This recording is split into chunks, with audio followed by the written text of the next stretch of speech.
Howdy y'all, it's Russell back with Gwinnett Lawns in beautiful and very cold Atlanta, Georgia.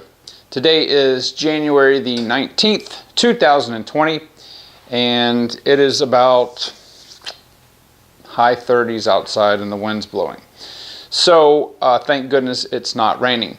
On today's video, I am going to show you guys how to do an oil analysis on your mower. Now, why would you want to do an oil analysis, and what is an oil analysis? Well, very basically, commercial trucking companies, large fleet owner operators, and come to mind construction companies that have very expensive pieces of equipment will do what's called an oil analysis. And very simply, it's taking a sample of oil from the engine. Let's say a construction company had a Caterpillar D9, several $million piece of equipment.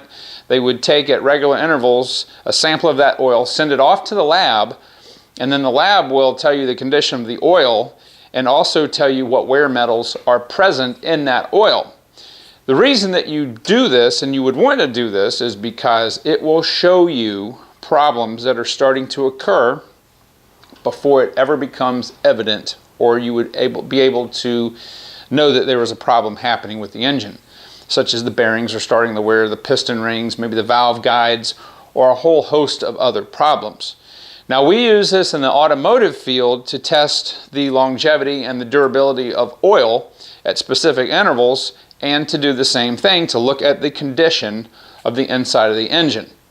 Now, on the right 36i, which I have, because I mow an extremely very dusty environment, even though I'm religious about keeping the air filter clean, there are still microparticles of contaminants that get into the engine, to the air intake.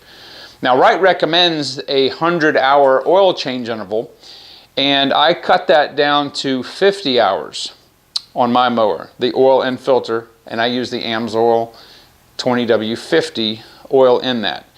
So what I'm going to do, I've at 202.6 hours on the mower. It's time to do an oil change. I'm going to show you guys how to do a sample. I'm going to take a sample and send it off to Blackstone Labs. They've done a lot of oil analysis for me on vehicles. That's what I've used it for. Never done it on a mower, but it doesn't matter. We'll just fill out the information sheet, give them all the specs, and then we'll send that off. And what that's going to tell me is, number one, what condition the engine is in internally, and it also is going to tell me where the oil stands. Because what I'm thinking of, that I'm going to go ahead and push it out to start doing 100-hour intervals if I can see that the oil has a lot of useful life left in it. Now, make sure if you're going to do this, you're using the same oil consistently over several oil changes. Because if I were to switch to Mobil 1, for instance, well, the oil analysis I did for the AMSOIL, while it does give me good information on the internal condition of the engine, it's pointless to say, well, I'm going to switch to Mobil 1 and run that 100 hours. Well, the oil is oil is not oil. It is as different as your fingerprint from one person to the other.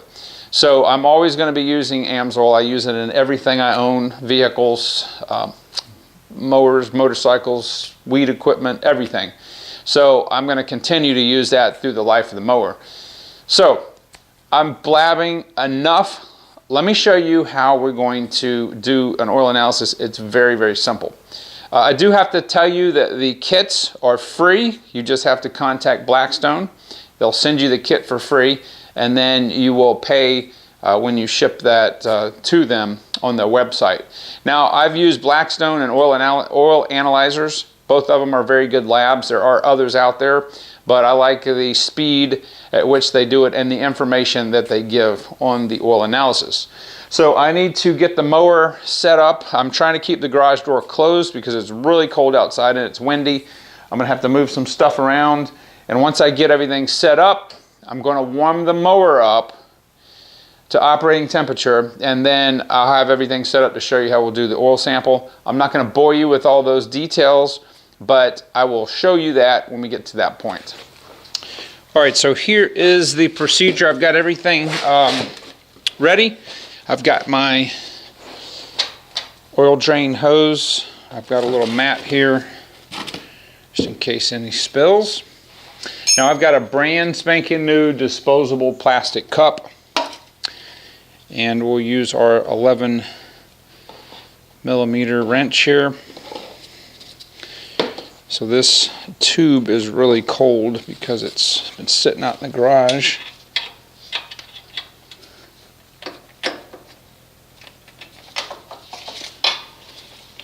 One thing I don't like about this mower setup is this is kind of hard to get to. So this engine is pretty, I let it run about 5 minutes. It's hot. So I'm basically going to let this run out for just a little bit.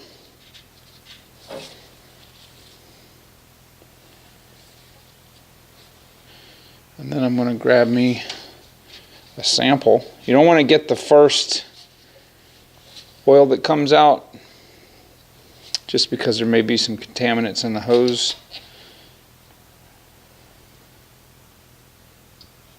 Alright, so now I'm going to open this. This will really help to get this going.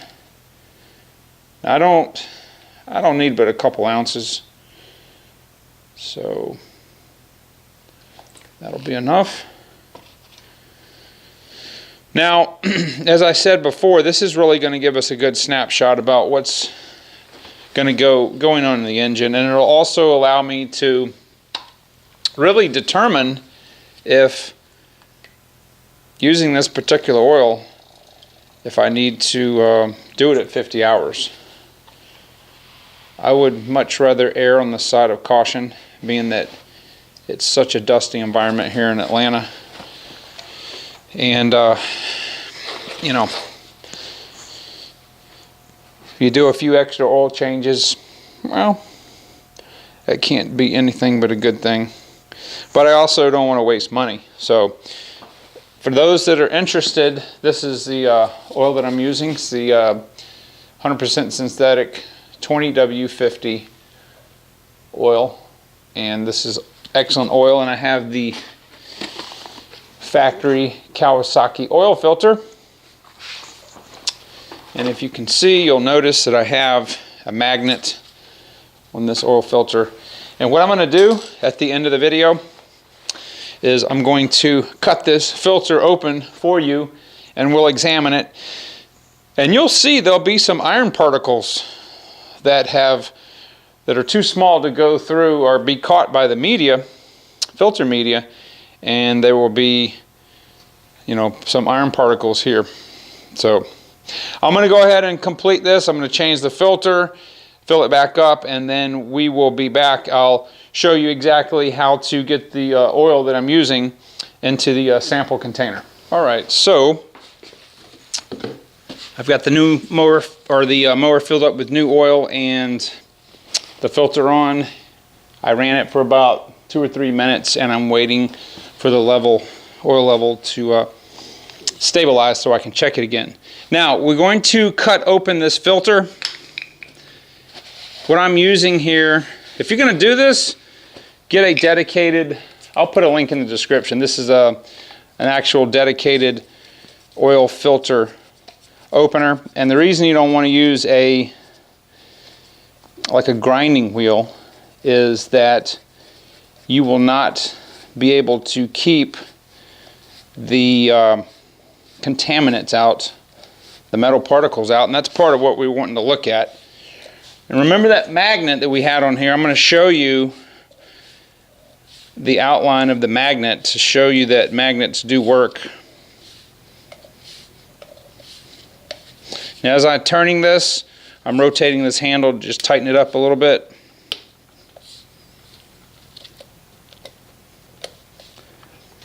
This is kind of hard to turn by my, usually I'll use a pair of channel locks. It's really a small filter, so It's easier just to hold it with the channel locks.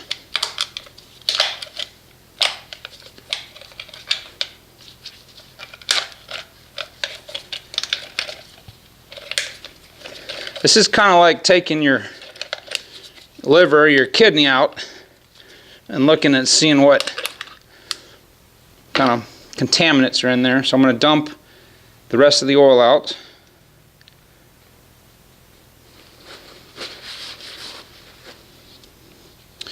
So when you're looking at an oil filter, this part right here is the actual elements. There goes the anti-drain back valve. Now, let me show you.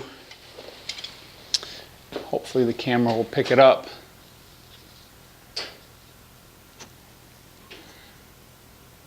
See the outline right there? That's where the magnet was. This is fine iron debris, and you're going to always have this. The engine runs, it wears. I don't care how good the oil is, but it does have some wear, and in order to allow the oil filter to flow enough oil to actually protect the engine, you have to let some contaminants through. And what I'm doing is I'm just looking at the in between the pleats for any metallic particles. You'll see them, they'll be shiny, and I don't see anything in here at all. Now I'm not going to rip this cartridge apart, it just is too messy. But yeah, this looks absolutely perfectly, totally fine. There are contaminants in there that I can't tell. You can actually send an oil filter off and have that analyzed. I'm not going to go to that extreme. It's not necessary unless I could get it done for free. But yeah, that's good. That's what we want to see. So I'm going to guess that I'm going to be able to push this easily to 100 hours. You know, the oil itself is just a light, little bit darker than honey colored, and oil is supposed to get dark if it's doing its job. It's got detergents in there, and it's trying to hold in suspension the contaminants. So that's what we want to see. Anyway, let me get the Blackstone kit, and I'll show you how to work that sample up. All right, so you're going to get, if you're going to use Blackstone, you'll get a polyethylene bottle like this. It's already got the label on it, and inside here there is the sample container. So see, it's only a couple ounces that we're going to put that sample in. There is, if you want to put that on your, if you're doing this for automotive, you can put that on the windshield. We won't need that. And here is where you put your information. It's already got my name and address and everything on here. And then I will put the sample in this bag here. And then I will throw the sample in there, drop it in the post office, and there's not even any postage due. Okay, it couldn't be easier. And there is a what's called a pig mat in here. It's the same thing I was using, except it was white under there. So I'm going to go ahead and fill this out and then fill this bottle up with our sample of oil and send it out. I'll do a separate video.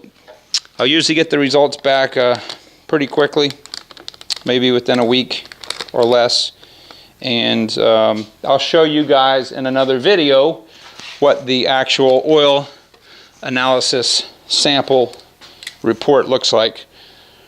So hopefully, guys, this is not overkill. I like to make my stuff last a long time, and obviously I'm not going to do this every single oil change because this is I think it's like 25 bucks.